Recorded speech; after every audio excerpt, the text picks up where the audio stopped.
जितस्तेजसा सूर्यकोटिप्रकाशः जितो मन्मतो रूपलावण्यकान्त्या त्रिलोकी सलीलं जितायेन शौर्यात् भजे भार्गवं भक्तवात्सल्यपूर्णं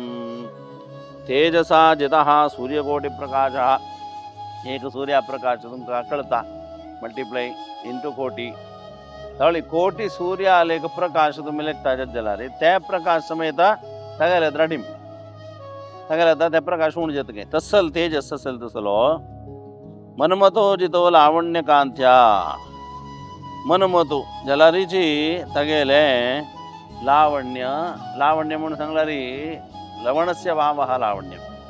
मीठ गल्ला मीठ दिसना जलारी मीठ नाशी रुचिना मीठ शेवटे म्हणता ना तशी एक चंद जावन असेल तसले रूप आणि लावण्य रूप असं लावण्य असं हे दोन्ही असेल तसल तोंड द्यावान रूप लावण्य गोजिरे तसल ते परमात्मा तोंड कांती भरती जावन मनमत समेत हरवला सलीलम जितायेन शौर्या त्रिलोकी सलीलम त्रिलोकी तीन लोक जलारीची सलीलम काय कष्ट नतील तसले शौर्यात जिता सगळे शौर्यान करताना परशुराम रूपारी देवान तीन लोकाचे विजय पावलो भजे भार्गवम असल ते भार्गव रामाक वंदन करता।